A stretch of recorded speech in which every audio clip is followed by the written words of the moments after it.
So another powerful type of loops that you can use under the shell scripting is the while loop. The while loop is a common one used in different programming languages, and basically the while loop does repeat a set of commands, a set of actions, while a condition is true.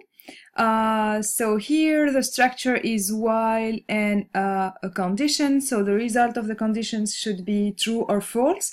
If the condition is still true, the loop is gonna to execute the command again, the list of commands, for instance, here in our case, and you have to limitate the commands, which are, you have basically to indicate the beginning and the end of the loop by do and done. So here is a small example of a while loop, and you can copy paste this in your terminal or write it down in a new script under Webminal. Unfortunately, you cannot copy paste under Webminal.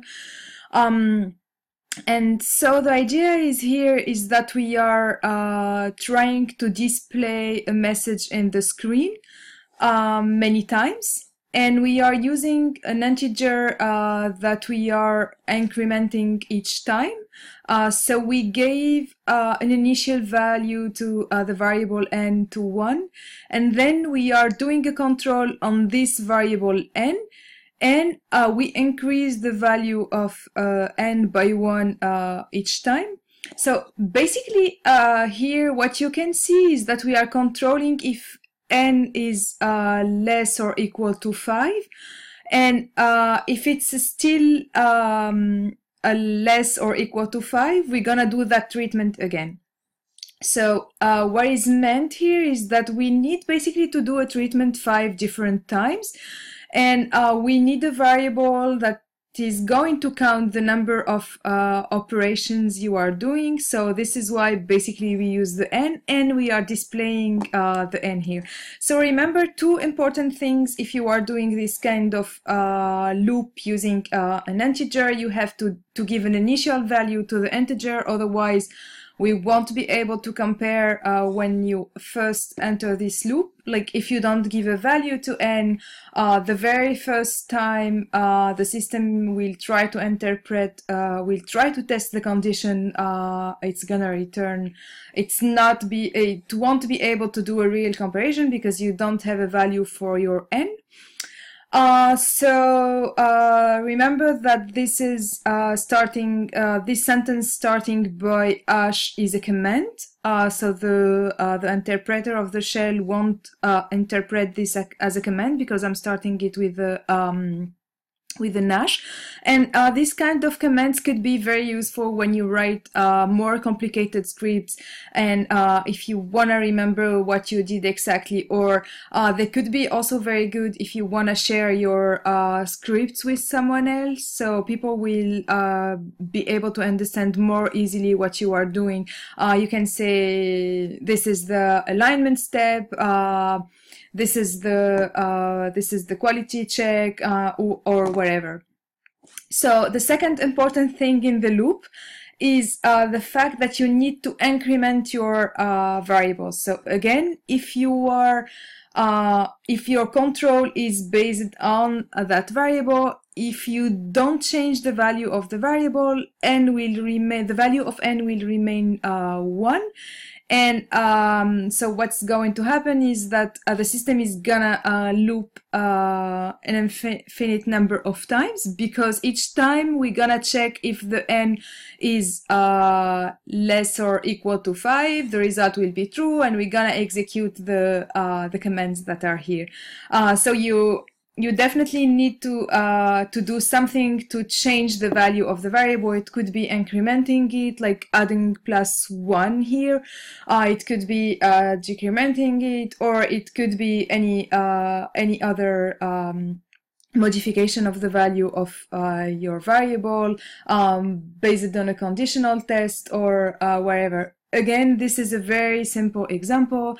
Like you can loop, you can check, you may want to do a treatment on all the FASTA file existing in a given directory. And you can, for example, check how many FASTA file do you have in your directory, and then n would be, let's say you have 10 FASTA files, so n would be 10, I'm sorry, and then you're gonna decrement the value, and each time you're gonna do a test on one of the files. I mean, you have too many options. This is just a very simple example to start with, and I encourage you to try it in your terminals and try to do some modifications and see what's happening, but don't remove this statement, otherwise it's gonna loop an infinite number of time. So the system basically won't be able to exit this loop, because again this statement will be true all the time. So here are some tables containing some list of operators that are supported by the shell.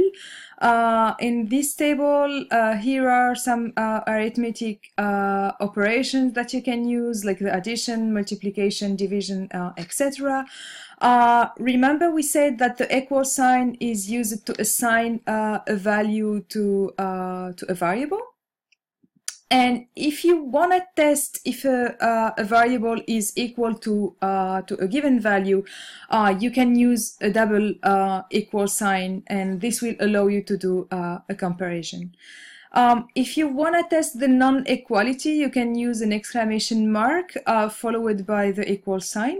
And here are some examples based on a variable a that has a value of 10 and a second variable b that has a value of 20. Again, I'm considering, here we are considering also a and b equal to 10 and 20 respectively.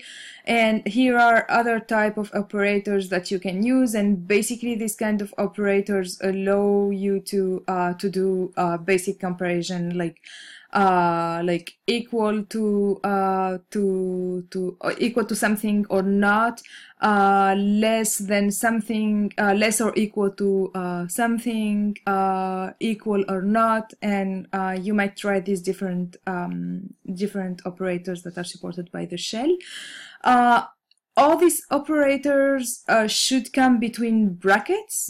Remember that you have to use the $ if you want to call the value of the variable, and some other operators like the less than or equal. When you write the sign, you can put them between double parentheses, as we saw in the previous example with the for.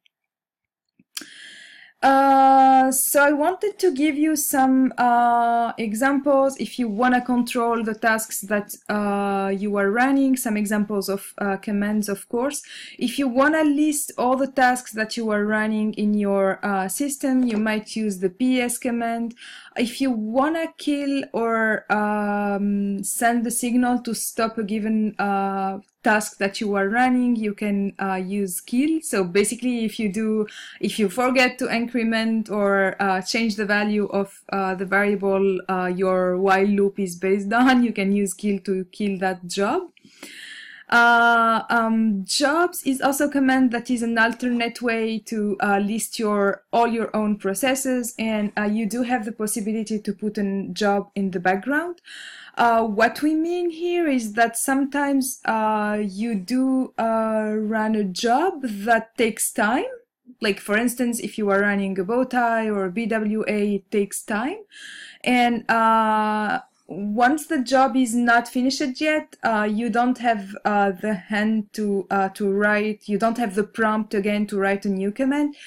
And if you also call a program that is using a graphical interface, like IGV, for example, you won't be able to use your prompt again while the user interface is still open.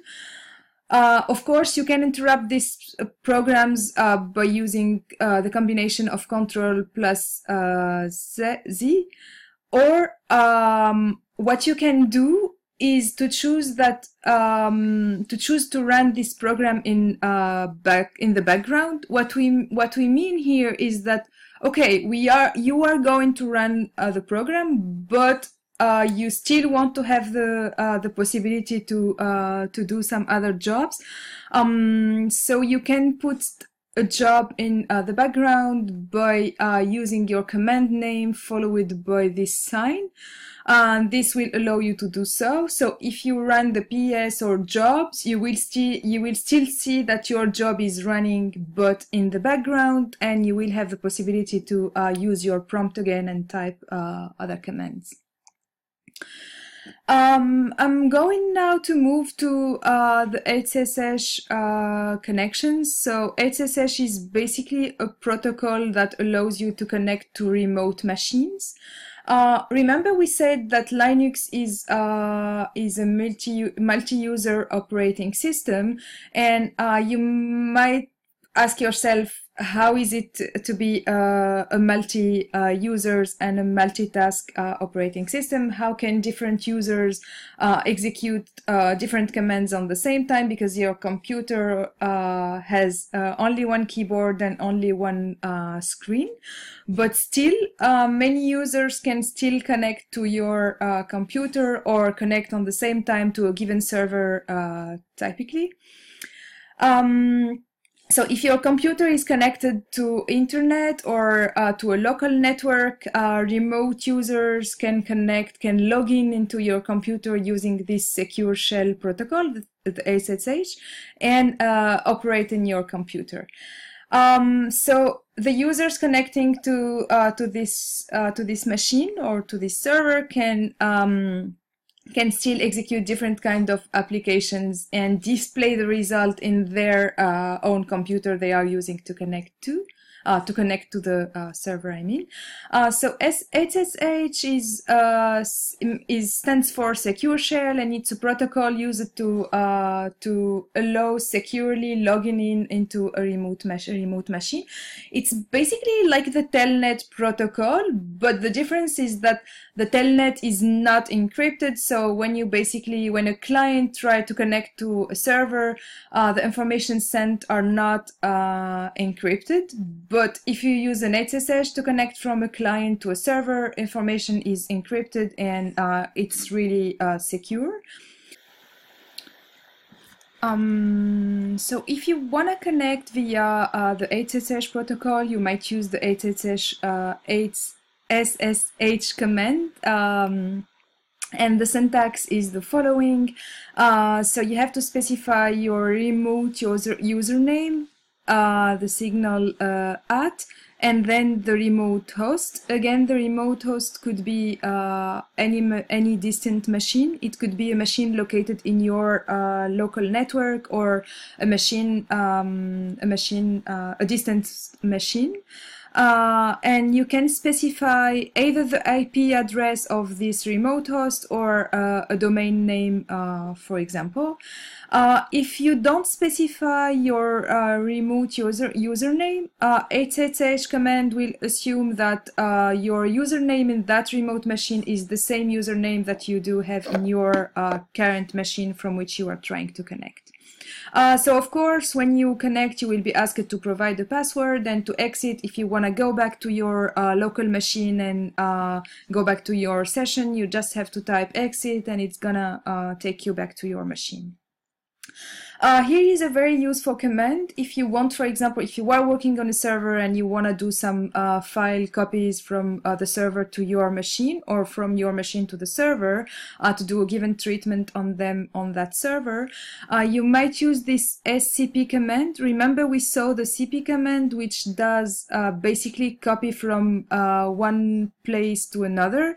Here it's basically the same. But it's a secure copy, and you have to specify the path from which you are copying and what you are copying, and then the path from.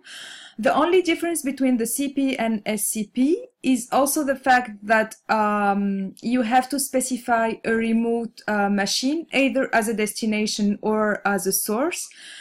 Here, for example, let's say we are trying to upload all the txt files that are in your current directory to the remote host.